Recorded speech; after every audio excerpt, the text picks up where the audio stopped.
Saudara, gurita bisnis milik pasangan selebriti Raffi Ahmad dan juga Nagita Slavina berencana akan melantai di bursa saham. Ini artinya bagi Anda, penggemar Raffi dan juga Nagita, bisa ikut membeli perusahaan milik suami istri ini. Dalam wawancaranya di podcast Noise YouTube, Raffi Ahmad menyampaikan inisial public offering alias IPO akan dilakukan pada tahun ini. Raffi juga menyebut perusahaannya sudah memiliki cetak biru hingga tahun 2025. Research and Consulting Info Vesta Utama Nikodemus Anggi menilai IPO Rans Entertainment berpotensi mendapat animo tinggi daripada investor. Meski investor tetap harus waspada mencermati prospektus jelang IPO. Nah, saudara, siapa sih yang nggak kenal dengan Sultan Andara, Raffi Ahmad dan juga Nagita Slavina? Kita bisa bilang pasangan ini merupakan konglomerat ya. Meskipun nama mereka nggak masuk dalam 10 besar orang terkaya di Indonesia, tapi kalau bicara soal gurita bisnis milik mereka terus berkembang. Tadi kalau Anda sudah dengar bagaimana rencana Rans Entertainment akan jadi perusahaan terbuka, sekarang kami akan menyajikan untuk Anda bagaimana fakta-fakta bisnis dari Rans Entertainment. Pertama, saudara, kita lihat dalam wawancaranya di podcast Noise YouTube, Raffi Ahmad menyampaikan bagaimana estimasi valuasi bisnisnya ya, perusahaannya mencapai 3 triliun rupiah. Tapi kalau kita lihat lagi sebenarnya Rans ini berdiri sejak tahun 2017. 3 tahun setelah Raffi dan Nagita menikah.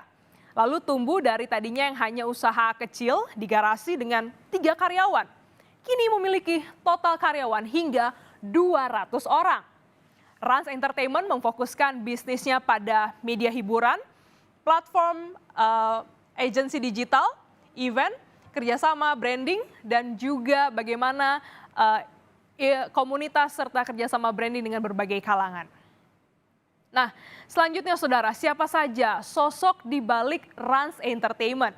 Nah, kalau kita bisa lihat ya, fotonya ini sebenarnya wajahnya sudah tidak asing begitu ya. Yang pertama adalah foundernya Raffi Ahmad dan co-foundernya sekaligus CEO adalah sang istri tercinta Nagita Slavina.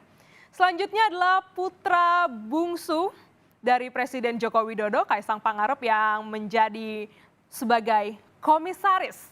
Dan yang terakhir ada Eksekutif Chairman Sutanto Hartono.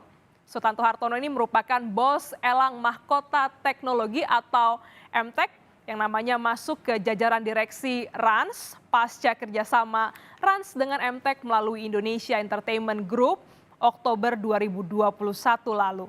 Rans juga menjadi investor aplikasi konten audio yakni Noise milik Mahaka Radio, Integra pada Februari 2022. Mahaka ini seperti kita tahu ya, ini milik Erick Thohir. Nah, jadi kebayangkan siapa saja orang-orang di belakang Rans Entertainment.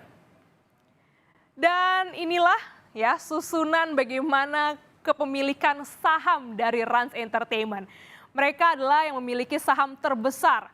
Kita lihat yang pertama ada nama Raffi Ahmad dengan sebanyak 31.350. Selanjutnya di urutan kedua ada PT Indonesia Entertainment Group, ada 3.646, Doni Oskaria 2.763. Nama Doni Oskaria ini mungkin nggak asing ya buat kita, karena ini juga merupakan salah satu bos dari BUMN.